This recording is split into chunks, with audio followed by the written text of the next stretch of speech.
En el nombre del Padre, del Hijo y del Espíritu Santo. Dios Padre bueno, te damos gracias porque nos permites congregarnos en esta tarde bajo tu nombre, bajo tu amor, bajo tu cuidado. Te pedimos a ti, que eres el Padre de todos, que escuches nuestras plegarias, que atiendas nuestras súplicas, que nos concedas aquello que más necesitamos para nuestro bien y para el bien de los demás. Ponemos en tus manos especialmente el esfuerzo que hacemos en esta tarde, para que nos ayudes a seguir contemplando el misterio de tu Hijo Jesucristo y con ello también nosotros podamos seguir creciendo en nuestra fe.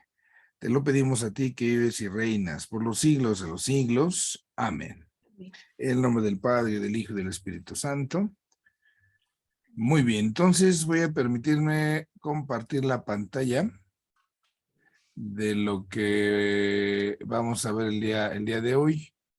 Y les decía allí, en sus manuales sería esta parte de nuestra sesión número 5, para que lo ubiquemos allá en nuestro manual, ¿sí? Entonces, eso sería un poquito lo que vamos a hablar el día de hoy. Seguimos con este tema, ¿no? De la cuestión de la humanidad y la divinidad de nuestro Señor Jesucristo, y que, bueno, bajo algunas circunstancias, pues nosotros debemos ir atendiendo pues lo necesario para ver cómo se va dando la comprensión de este misterio. Entonces, de esto vamos a platicar el día de hoy, la afirmación de la verdadera divinidad de Jesucristo. Para profundizar nuestra fe, se nos propone ahí en la guía número 242 del Catecismo de la Iglesia Católica, que nos dice lo siguiente.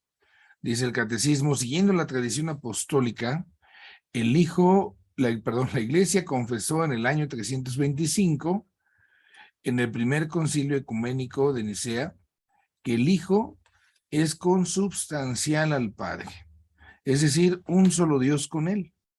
El segundo concilio ecuménico, reunido en Constantinopla en el año 381, conservó esta expresión en su formulación del credo de Nicea y confesó al Hijo único de Dios, nacido del Padre antes de todos los siglos, Dios de Dios, luz de luz, Dios verdadero de Dios verdadero, engendrado no creado, consubstancial al Padre. Hoy vamos pues a entretenernos un poquito con esto. Voy a hacerles un planteamiento primero antes de entrar ahí en la guía, para que después lo que vemos en la guía, pues lo podamos ir comprendiendo de una mejor manera. Podemos decir nosotros que tenemos una experiencia, ¿no? Es una experiencia, pues, humana de las personas. Y al final y al cabo, esa experiencia que todos tenemos, pues nos da como resultado en que nos vamos conociendo unos a otros. Entonces, tratemos de pensar un poco, ¿no? Cómo los apóstoles, en este caso, los apóstoles, los primeros seguidores de Cristo, pues fueron conociendo al Señor, ¿no? Lo conocieron, pero lo conocieron bajo una forma humana. Y esta parte es entonces, pues, la experiencia que tienen ellos en primer lugar. Esa es su primera experiencia. Pero después de que está esa experiencia del Señor en esos términos humanos, pues ellos ahora que van conociendo a Jesús, han visto cómo enseña, han visto los milagros que hace, entonces pues empiezan a surgir interrogantes, ¿no? Y esas interrogantes pues los hacen pues poner, digamos así, en cuestión acerca de si este hombre solo es hombre, o podemos decirlo así, o es algo más, ¿no? Y al decir que es algo más, pues entonces van viendo elementos que son propios de la divinidad. Y entonces esa es como la inquietud, ¿no? Entonces vamos a plantearlo de esa manera, ¿no? Con esa pregunta. ¿No será también Dios? Sí. ¿Por qué se van haciendo como esta pregunta los apóstoles, los primeros cristianos? Pues se la van a hacer en razón de lo que van viendo, de lo que van escuchando. Por ejemplo, cuando Cristo habla de él, del Padre, que son una sola cosa. Entonces, ellos tienen que hacer un proceso, digámoslo así, de conocimiento. Y más aún, entonces, en este camino que van a hacer, en este proceso de su fe, porque estamos hablando de que están creyendo en Cristo, entonces, pues van a llegar a afirmar, ¿no? Se llega a la afirmación de que Cristo es Dios. Y aquí, en esta sentencia, pues es donde nosotros vamos a encontrarnos con un problema. Y esto es entonces el meollo del asunto de lo que hoy nosotros vamos a tratar de platicar acá con ustedes. ¿Cristo es Dios o es hombre? ¿Cómo es posible que alguien sea dos cosas, digámoslo así, al mismo tiempo, ¿no? O eres esto o eres lo otro. Podemos poner así la pregunta, ¿no? ¿Cómo es posible, sí, que alguien tenga dos naturalezas al mismo tiempo? En este caso, ¿no? Podemos decir, ¿se puede ser hombre y Dios al mismo tiempo? Sería como una pregunta, ¿no? Que nosotros, pues podemos quizás así como imaginar que aquella gente de esa época, pues se hacía, se puede ser hombre y Dios al mismo tiempo. Y pues seguramente esta gente, pues tenía sus dudas, sus inquietudes, porque fíjense lo que hay de fondo. Es como si yo les dijera que al mismo tiempo una naranja, pues es mandarina. Y alguien dirá, no, padre, o es naranja o es mandarina, no puede ser dos cosas al mismo tiempo. A lo mejor hay una mezcla, ¿no? Y entonces en esa mezcla ya tenemos, yo les decía alguna vez, una especie de naranjarina, ¿no? Pero ya ni es mandarina, ya ni es naranja, ya sería una mezcla. Entonces, ¿se puede conservar al mismo tiempo la humanidad y la divinidad? ¿O ya hay una mezcla? Y entonces viene ese meollo ahí en su pensamiento de los primeros cristianos. Eso es lo que les va a estar moviendo, ¿no? Y viene otra realidad, ¿sí? Bajo la mentalidad de aquella época, de la época en que se movía esta gente, bueno, pues Dios es perfecto. Y al decir que es perfecto, entonces no es mutable.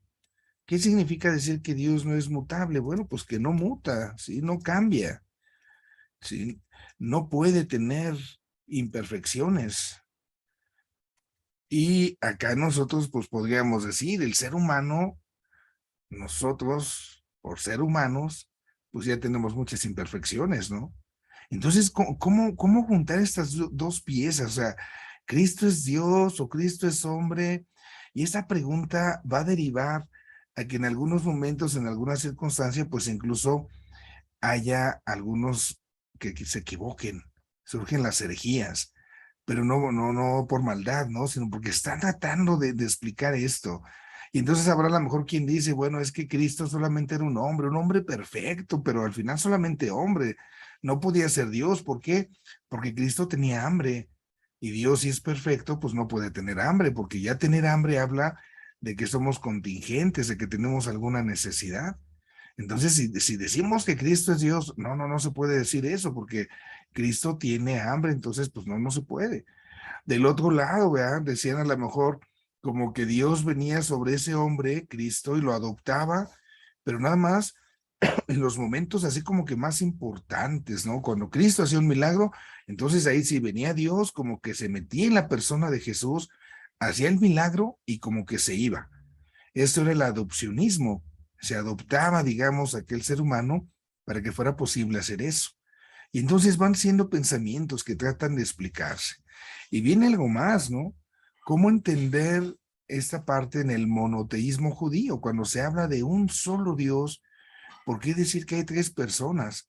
Si yo digo que hay tres personas, entonces alguien a lo mejor querrá decirme, es que hay Dios Padre, hay Dios Hijo, hay Dios Espíritu Santo, son tres dioses. No, es un solo Dios. En la persona del Padre, en la persona del Hijo, en la persona del Espíritu Santo, híjola, ¿cómo hacer, no? Que tres es igual a uno. Son, digamos, así como las preguntas que flotan en el ambiente. ¿Cómo podemos hablar realmente de que Cristo es Dios al mismo tiempo que es hombre? Verdadero Dios, verdadero hombre. Y se elabora, se presenta una fórmula, un término que es tomado de la filosofía. Vamos a hablar de este término ahora. Ese término es el término consubstancial, ¿sí? El término consubstancial. Entonces, voy a hablar primero de lo que es la substancia. Ahora ya, ya a lo mejor alguien me dice, padre, ya se equivocó en la ortografía, es su sustancia sin la B, ¿verdad? Pero nosotros hacemos esa distinción con B porque nos estamos refiriendo a la substancia que es Cristo. Bueno, ¿qué es la substancia? ¿Cómo podemos entender esto, no? Lo que subsiste. ¿Qué es lo que subsiste? Pensemos en esto. Piensen ahorita en su propia persona. Cada uno de ustedes lleva hoy una ropa para vestir y esa ropa pues la podemos cambiar, podemos usar otra vestimenta. Lo que subsiste y que es lo más importante, digámoslo con esta analogía, es nuestra persona. Eso es lo que cuenta. Eso es, digamos, lo esencial. No importa qué ropa traigas, ¿no? Lo que importa es tu persona. Digámoslo con este dicho, ¿no? La mona, aunque se vista de seda, pues mona se queda. O sea, esa es su esencia. Eso es lo que subsiste, el ser mona, ¿no? Entonces, esta parte entendámosla. La substancia es lo que subsiste, lo que está debajo, lo que permanece, es el sustrato, ¿no? Y cuando decimos que es consubstancial, entonces voy a agregar aquí un guión. Consubstancial, la partícula con implica que tiene la misma substancia que el Padre. Estamos hablando del Hijo. Entonces, ¿cuál es la substancia del Padre? Pues su divinidad. Él es Dios.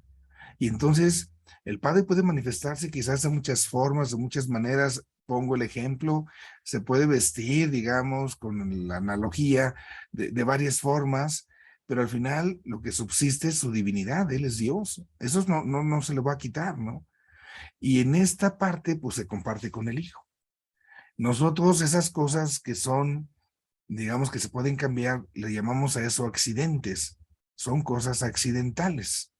Puedo tener una chamarra azul o puedo tener una chamarra verde, eso es accidental, lo que importa es mi persona. Entonces, nosotros tenemos cuestiones accidentales. Cuando definimos, yo les preguntaba alguna vez, ¿qué es una silla, no? Y decíamos, pues hay sillas de madera, tenemos sillas de plástico, tenemos sillas de muchos materiales. Todos esos materiales son accidentales. Están, pues, como sobrando, porque lo que es importante es el concepto, lo que subsiste. Pensemos esto en Dios, ¿no? Lo que subsiste en esa persona divina, pues es precisamente su naturaleza, su divinidad. Así como en nosotros, lo que subsiste es nuestra humanidad. ¿Quiénes somos? Pues así en Dios. Y esta substancia es entonces la que se comparte, la que tienen de igual forma el Padre, el Hijo y el Espíritu Santo.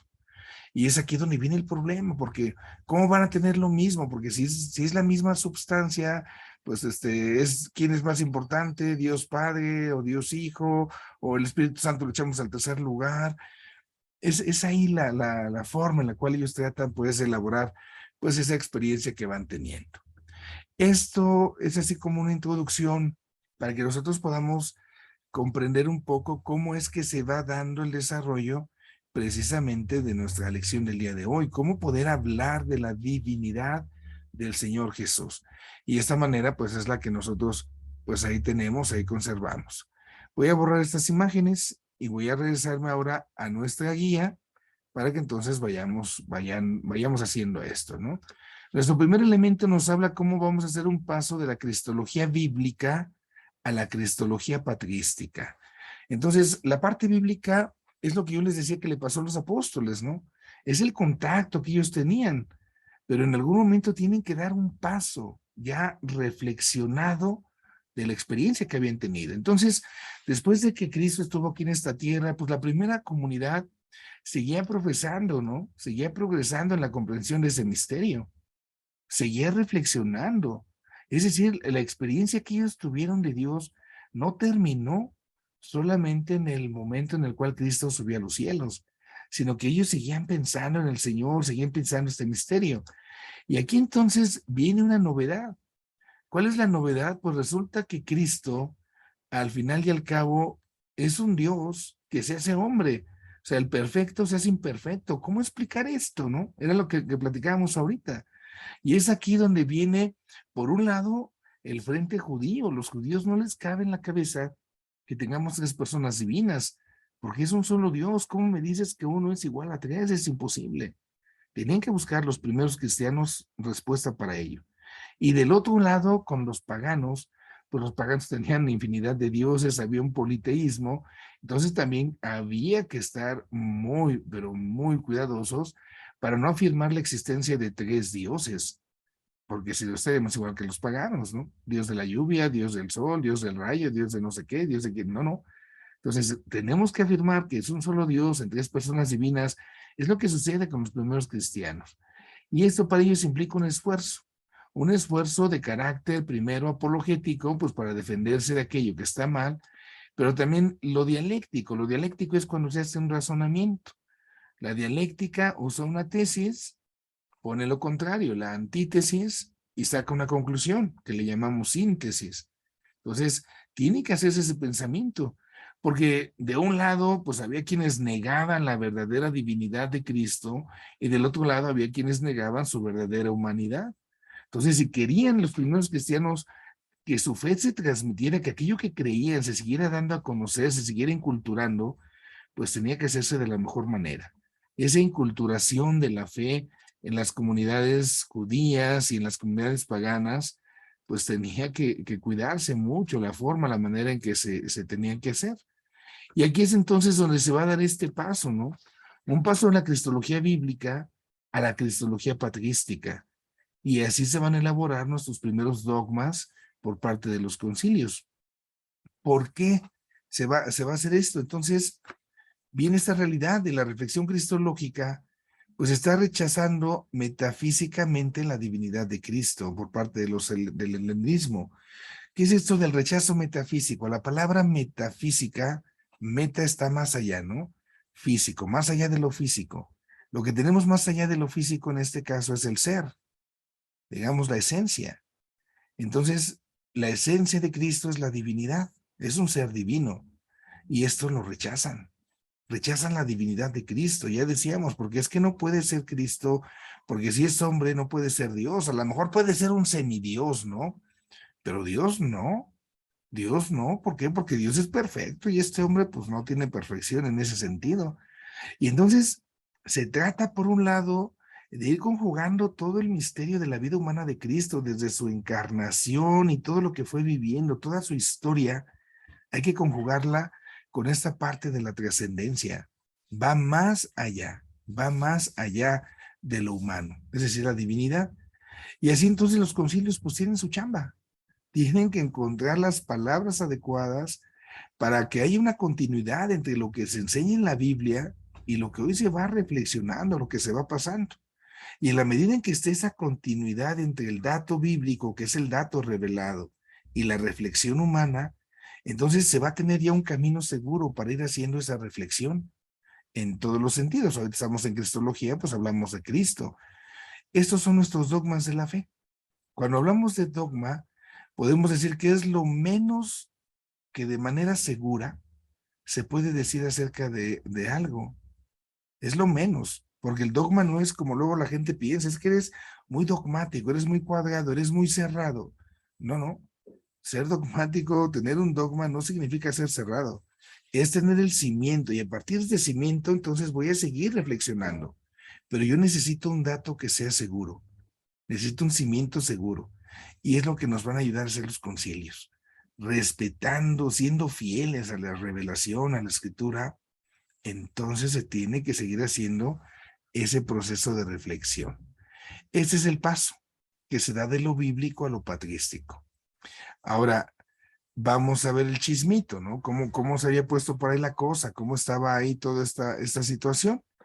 Entonces, en el año de 315, resulta que allá en la ciudad de Alejandría, en Egipto, pues surge el pleito, ¿no? Alejandría en aquella época en el Imperio Romano era la ciudad más grande en lo que se refiere a la cultura en aquella época. Es donde estaba, por ejemplo, la biblioteca más grande de la antigüedad. Entonces, si bien Roma era la capital del imperio, la capital cultural era Alejandría. Y en esta ciudad surge este presbítero llamado Arrio, y él le da a conocer cómo entiende precisamente a esta realidad de Jesús, ¿no? Y le escribe una carta a un fulanito que se llama Eusebio de Nicodemia. Entonces, en esa carta dice lo siguiente, vamos a tomar atención en esta carta que Arrio le escribe a este Eusebio de Nicodema, de Nicomedia. Entonces dice Arrio, el hijo no es engendrado ni es parte del ingénito. La palabra ingénito significa lo engendrado, ni deriva de un sustrato, la sustancia que decíamos, sino que por voluntad y decisión del Padre ha venido a la existencia antes de los tiempos y de los siglos. Dice él, plenamente Dios, unigénito inalterable. Y antes de haber sido engendrado, o creado, o definido, o fundado, no existía. Aquí nos encontramos el primer problema, porque él está diciendo que Cristo ha venido a este mundo por voluntad del Padre, lo cual estamos de acuerdo, pero él dice, ¿no? Que antes no existía. Entonces, Cristo no existía desde siempre, es decir, no es eterno. Y si decimos que Cristo no existe desde siempre, entonces significa que fue creado. Entonces, Cristo es una criatura del Padre. Y esta parte es donde ya se tronó la cosa, ¿no? Entonces, no era ingénito, dice este hombre. Y entonces esto hace que lo persigan, ¿no? Y le cuente esto a Eusebio. Nos persiguen porque decimos que el hijo tiene principio. Si yo digo que el hijo tiene principio, pues entonces significa que no era eterno, ¿no? ¿Por qué? Porque solamente Dios, en este caso el Padre, es sin principio. Entonces ahí él está dando en la torre, porque Cristo ya no sería Dios. Ya no es Dios, ¿por qué? Porque ya tuvo un principio, ya fue criado. Dice Larry, ¿verdad? Por eso nos persiguen, porque hemos dicho que Cristo viene de la nada. O sea, al decir que ya viene, significa que tiene un origen, aunque haya venido de la nada. Al final, decir que ya viene fue que tuvo un principio. Y si yo digo que Cristo tuvo principio, ya no es Dios. Y entonces lo dice de esta manera Arrio, ¿no? Hemos dicho esto porque no es ni parte de Dios ni deriva de un sustrato.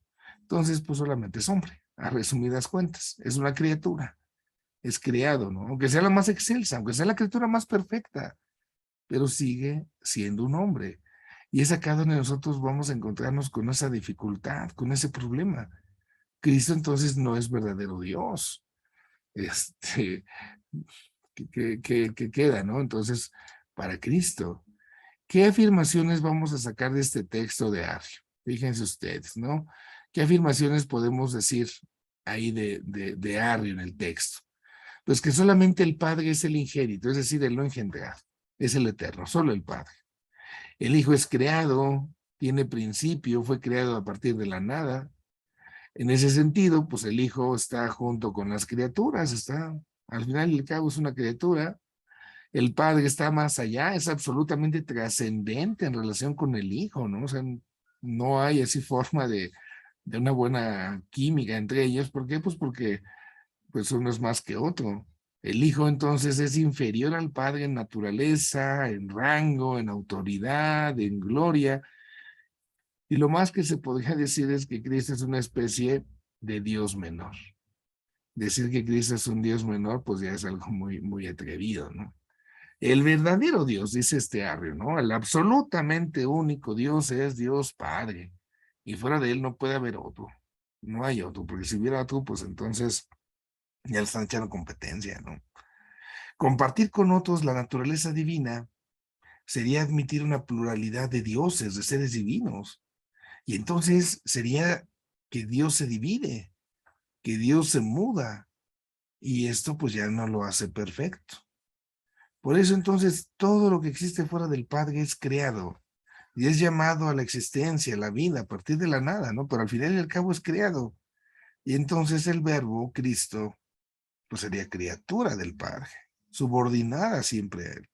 Criatura perfecta, sí, sí, pero criatura al fin y al cabo. Estos son los errores que se presentan en esta forma ahí con este señor Arrio, ¿no? Arrio, pues por su forma de querer entender lo que es Cristo, pues comete estas equivocaciones, es la herejía. Entonces, lo que estamos viendo en Arrio es una concepción restringida de la divinidad. El Hijo y el Espíritu Santo serían Dios, entre comillas, pero solamente en sentido figurado.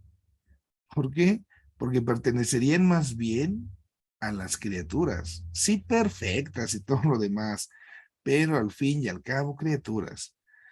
¿Qué implica esto? Bueno, pues que entonces nosotros, pues no podemos conocer al Padre Dios por medio del Hijo, porque el Hijo realmente no está con el Padre, no está desde el principio. Entonces, pues habrá cosas que a lo mejor Cristo pueda decirnos del Padre, pero pues no todo, y si no es todo, pues entonces quien me ve a mí ve al Padre, pues ya no se cumple, ¿no?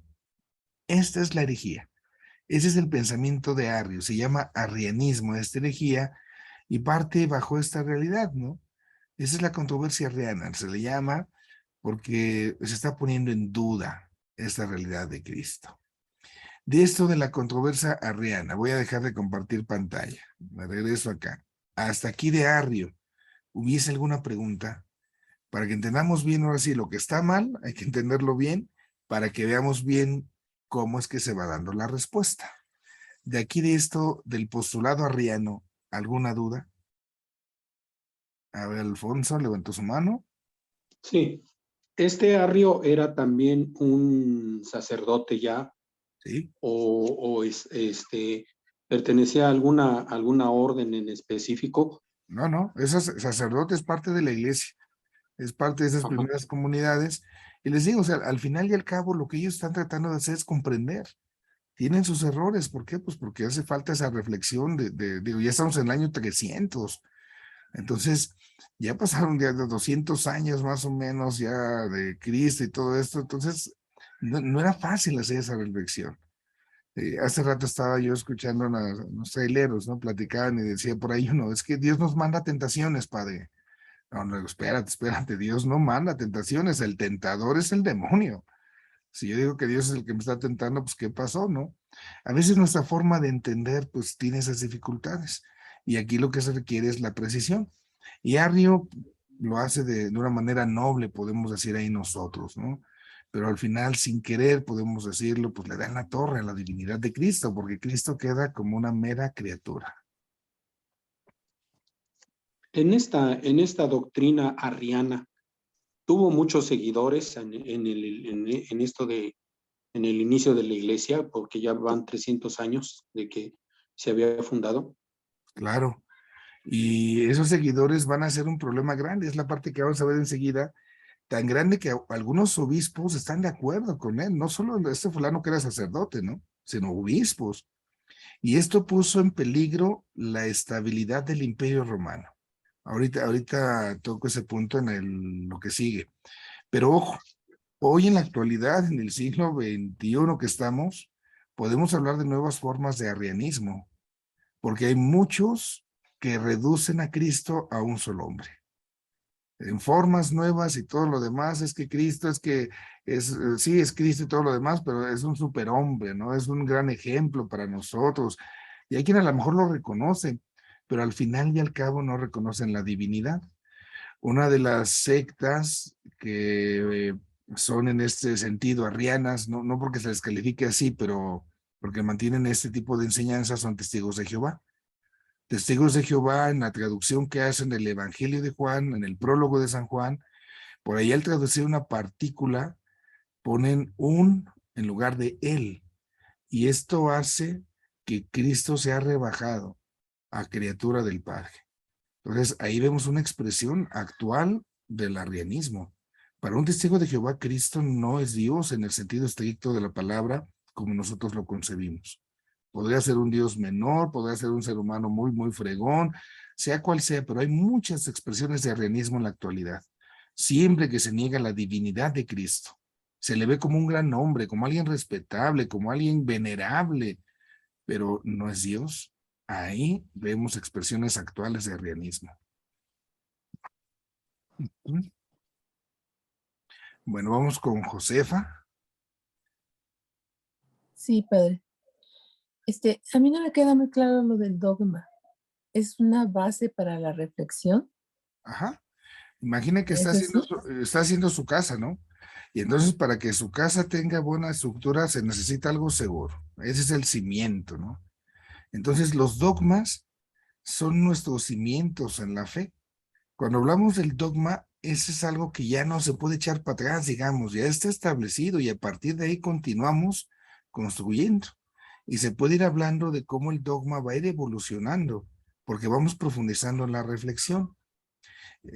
Un alegato que está en estos tiempos, no sé si nos vaya a tocar ver o no algo más a nosotros, es, por ejemplo, hablando de María, un quinto dogma mariano, que sería la corredención de María.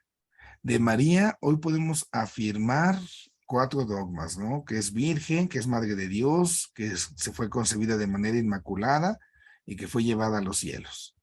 Entonces, esas son las cuatro cosas seguras que hoy decimos de María. Hay en la teología a nivel mundial, pues ese empuje, ¿no? Como de afirmar la corredención de María. Y habría que entonces entender, precisar.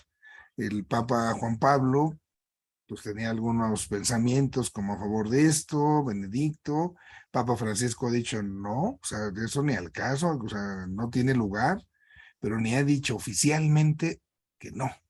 Entonces es una cuestión abierta, ¿no? Que se sigue pensando, reflexionando. Pero lo que no se podría decir, por ejemplo, es que María no fue inmaculada no fue concebida de manera inmaculada, ¿no?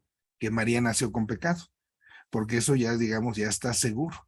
Entonces, el dogma es como lo mínimo seguro que podemos decir acerca de algo de nuestra fe. Otro ejemplo ahí en María, se me ocurre ahora. Hablamos de la asunción de María, pero no se dice si se murió o no se murió. Oficialmente no hay algo determinado. Entonces, en algunos lugares se celebra la dormición de María. María se durmió. Sí, San Juan Pablo II nos decía, no, es que María sí murió realmente, porque si el hijo fue verdadero hombre y murió, pues la madre del hijo, pues que no es más que él, entonces también tuvo que haber pasado por el trance de la muerte, aunque su cuerpo no se corrompió, pero no está oficialmente, así como que dicho esta parte, son reflexiones, ¿no? Entonces ahí se tiene que ir asegurando, lo menos, digamos, los dogmas es lo menos seguro que podemos decir acerca de nuestra fe.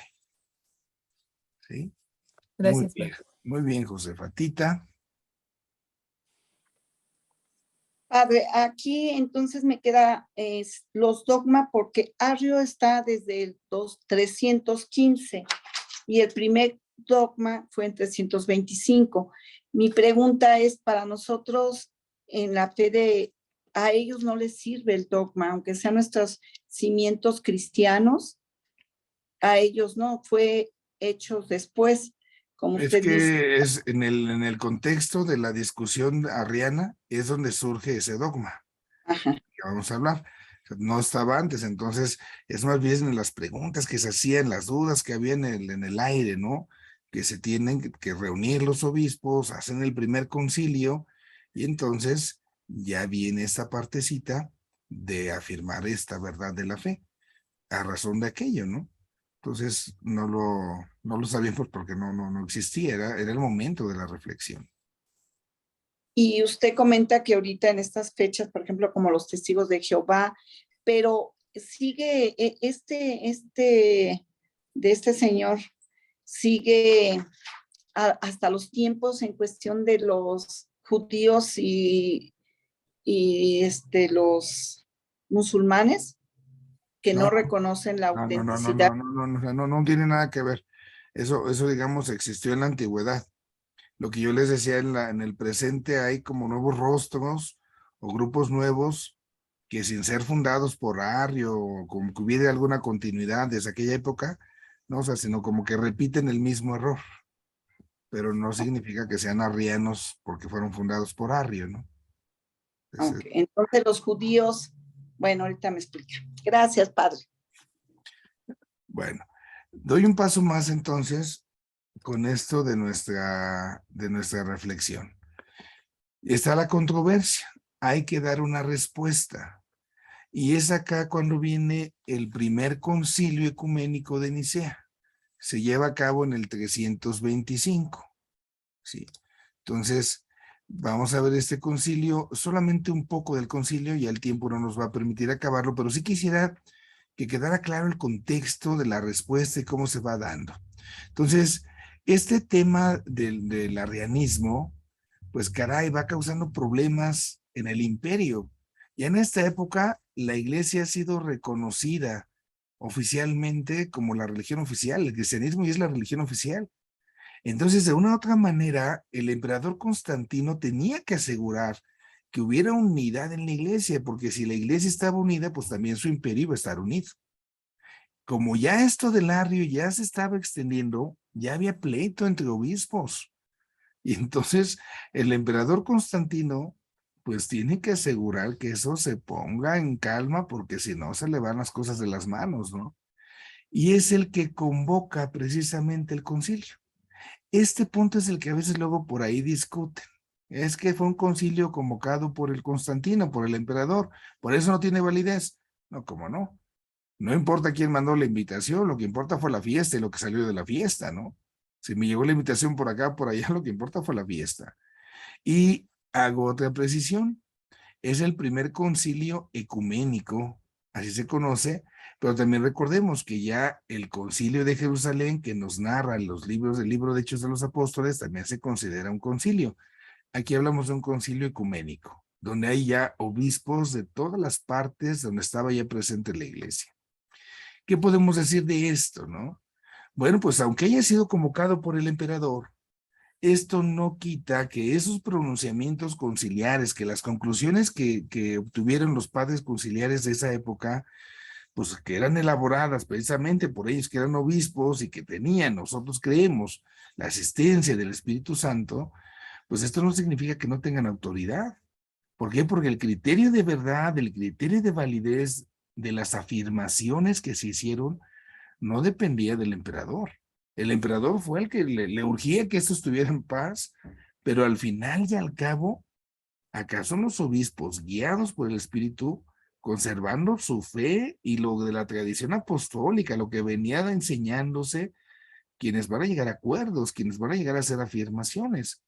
Pero no dejémonos sorprender, porque hay quienes discuten ese punto. Es que lo convocó el emperador, entonces no vale. No, ¿cómo no? Sí vale, él lo convocó, pero ni estuvo ahí, y fueron los obispos los que estudiaron, reflexionaron, los que afirmaron, los que llegaron a conclusiones, ¿no? Y esto entonces a nosotros nos permite afirmar que este concilio tiene una función teológica innegable. No se puede hacer de otra manera, no se puede negar, ¿no? ¿Por qué? Porque va a ayudar a las primeras comunidades de aquella época a tener ya precisión en su fe. Hay que tener una fe y una fe que tiene que ser precisa, una fe que tiene que ser ortodoxa acerca de lo que se dice de Cristo y su mediación salvífica. Y aquí yo quisiera señalarles este elemento que se agrega aquí a la receta del pastel, ¿verdad? Hasta ahorita yo les he hablado de la verdad de Cristo. Es verdadero Dios, es verdadero hombre. Pero fíjense cómo acá ya nos va a surgir en este concilio otro elemento, la mediación salvífica. Entonces, aquí los padres conciliares le ponen todavía cereza al pastel, ¿no? No solamente se trata de ver si Cristo es verdadero Dios y verdadero hombre, sino que también estaría en juego nuestra salvación. ¿En razón de qué? De que resulta que si Cristo no es verdadero Dios, pues entonces Él no nos salvó, porque el que salva es Dios, y si Él no es Dios, entonces, ¿el qué? La mediación salvífica de Cristo parecería que también se pone en entredicho. Y entonces tengo que asegurar que Cristo sí es verdadero hombre, pero también que es verdadero Dios, para que asegurando que sea verdadero Dios, también toda su obra sea una obra salvífica. Porque si no, por ejemplo, Cristo murió en la cruz para darnos la salvación. Ah, no, pues si Cristo nada más es una criatura, pues ¿a qué me va a salvar a mí? Un hombre no puede salvar a tu hombre. La salvación viene de Dios. Entonces ya se ponía, si se afirmaba que Cristo solamente era criatura, entonces se ponía en entredicho su mediación salvífica. Todo el sacrificio redentor de Cristo, pues ya estaba en entredicho. Y esta partecita es entonces la que se va a agregar aquí al pastelito, ¿no? Voy a presentarles el símbolo de Nicea, el credo, ¿sí? No se tiene un credo, digamos así, original en su texto, pero se tiene esta carta. Es una carta que está narrando lo que pasa, lo narra Eusebio de Cesarea y se lo está narrando a su iglesia, a su comunidad, y se incluyen las condenas, los anatemas. Este es el primer, digamos, credo que se va a tener en la iglesia. Después vendrá otro concilio, Constantinopla, y le va a dar otra forma, y es el credo que nosotros hacemos. Desde esa época es el que hacemos, pero fíjense cómo fue la primera redacción, digamos así. Creemos en un solo Dios, Padre Todopoderoso, Creador de todo lo visible y lo invisible, y en un solo Señor Jesucristo, Hijo de Dios, unigénito engendrado del Padre, es decir, de la substancia del Padre, Dios de Dios, luz de luz, Dios verdadero de Dios verdadero, engendrado, no creado, consubstancial al Padre, por quien han sido creadas todas las cosas en el cielo y en la tierra. Por nosotros los hombres y por nuestra salvación, bajó del cielo y se encarnó y se hizo hombre, padeció y resucitó al tercer día, subió al cielo y vendrá a juzgar a vivos y muertos. Creemos en el Espíritu Santo. Ahora vienen las condenas. A quienes dicen, hubo un tiempo en que Cristo, se refieren a Cristo, hubo un tiempo en que no existía o no existía antes de ser engendrado o ha sido creado de la nada o afirman que deriva de otra hipóstasis o substancia o que el Hijo de Dios es creado o que es mutable o alterable, a todos esos los condena la Iglesia Católica y Apostólica. Entonces, tenemos ahí este extracto de las condenas que se hicieron. Fíjense las palabras que se van a utilizar y que precisamente son las que hablábamos ya un poquito. Vamos a encontrarnos con esta palabra de la substancia del Padre, el Hijo. Este Hijo de Dios es engendrado por el Padre, de la substancia del Padre, es engendrado, se subraya no creado, es consubstancial al Padre porque tiene la misma substancia, ¿sí? Y Él es la causa, ¿no?, de nuestra salvación. Por eso se encarna, se hace hombre, padece, resucita. ¿Y cómo se van manifestando las condenas? Esta parte de las condenas que se van teniendo, pues cuando alguien dice que hubo un tiempo en que no existía Cristo, que no existía, entonces significa que fue creado, y si fue creado, entonces si este Hijo de Dios es creado, pues eso ya no está bien. Y por eso la iglesia condena en este concilio estas afirmaciones. Eso es un poco lo que entonces el texto nos va a nosotros presentando en este sentido de lo que elaboran los padres conciliares en aquella época allá en Trento, en Nicea, en el año 325. Entonces, este es el credo. Podemos decir que se tiene desde aquella época. Ya para nosotros, más adelante, pues se va a llevar a cabo el complemento, que será el siguiente concilio, Constantinopla, y ahí nosotros pues vamos a tener que complementar ahí. Bueno, aquí voy a dejar la lección el día de hoy. Sí, ya vimos un poco como esa introducción, cuál era el ambiente, el contexto, qué pasaba, qué sucedía.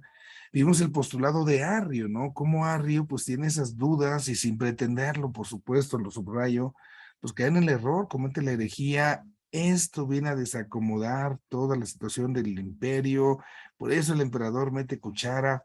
El meollo del asunto está en esto, ¿no? ¿Cristo es Dios o no? ¿Es criatura o de veras es Dios? Esa es la pregunta que está en el ambiente. Y si decimos que es Dios, bueno, ¿cómo lo podemos justificar?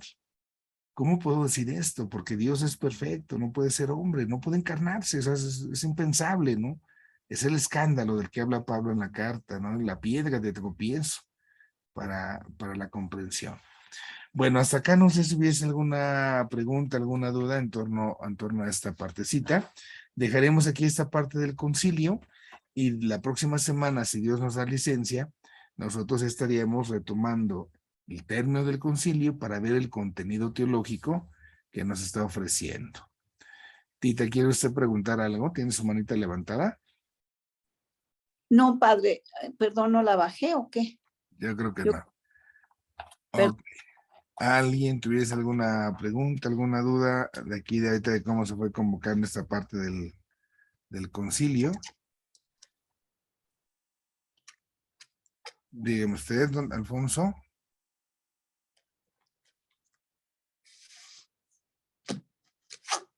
Roberto. Roberto, perdón, Roberto, ya aquí estoy mareándome. Dígame usted. Le pido de favor, si prende su micrófono, déjeme ver si lo puedo activar desde acá. A ver, active su microfonito para que lo podamos escuchar. Creo que ya, ¿verdad? Ahí está, ahora sí ya. Sí, es que yo siempre había tenido la duda de por qué se le llamaba símbolo o credo, ¿no? Ajá. Pero son, aquí dice, fórmulas breves y normativas para todos, ¿no? Esos son los credos o símbolos, ¿no? Ujú. ¿Estoy bien? Sí, sí. La palabra símbolo es más profunda en ese sentido, ¿no? Tiene otra connotación ya en su etimología, pero al final es donde se presenta lo que nosotros creemos. Decimos el símbolo de nuestra fe, es lo que creemos. Ujú. Ok. En esa parte, nosotros conocemos en la iglesia litúrgicamente dos credos, dos símbolos. El que ordinariamente hacemos es el niceno, del nombre de Nicea, constantinopolitano, que es el siguiente concilio. Es el credo grandote, ¿verdad? Que luego decimos. Y luego está el otro credo, el credo chiquito, que especialmente se recomienda usar en Cuaresma y en Pascua. Se llama credo o símbolo de los apóstoles. Litúrgicamente son los credos, se puede usar indistintamente. Se recomienda más en Cuaresma y en Semana Santa, en Pascua, el chiquito, y el resto del año el grandote, pero se puede usar en cualquier época del año. De ahí se deriva ya cuando se hace el credo con preguntas o respuestas, de manera litúrgica. Hay otros credos en la iglesia. Uno de los credos más famosos lo podemos encontrar en Pablo VI. Ustedes pueden buscar ahí credo del pueblo de Dios de Pablo VI y es parte, digamos, de una oración. Él hace su propio credo, ¿no? Obviamente basándose en todo esto de nuestra fe, pero él hace un credo donde expresa precisamente lo que él cree. Ujú. Sí, muchas gracias. Muy bien. ¿Alguien más tuviese alguna pregunta, alguna duda? Bueno, denle una repasadita a todo esto. Sí es importante que nos quede bien claro el problema, ¿verdad? ¿Cuál era la bronca que traía el arrio? Para que entonces, dentro de 8 días, viene el concilio, vamos a ver cómo se arriaron al arrio, ¿verdad? Para que quedara ahí la cosa clara. Bueno, vamos a hacer la oración para concluir. En el nombre del Padre, del Hijo y del Espíritu Santo. Señor Dios, Padre de todos, Padre nuestro, te pedimos que nos ayudes a profundizar en este misterio de nuestro Señor Jesucristo para que le concedamos a Él siempre el lugar que le corresponde en nuestras vidas, como verdadero Dios, como verdadero hombre, que nunca nosotros neguemos su divinidad, sino que antes bien, reconociendo su divinidad, tengamos una fe firme en su persona, sintiéndonos al mismo tiempo cobijados y consolados por su presencia en nuestra vida. Ayúdanos a partir de sus rasgos humanos, descubrir esos rasgos divinos, para que así nuestra fe se consolide y creyendo más en el Señor Jesús, también reafirmemos nuestra fe en ti, que nos lo has enviado para nuestra salvación. Te lo pedimos a ti, que vives y reinas por los siglos de los siglos. Amén. Que el Señor esté con ustedes y que les bendiga Dios Todopoderoso, Padre, Hijo y Espíritu Santo. Amén.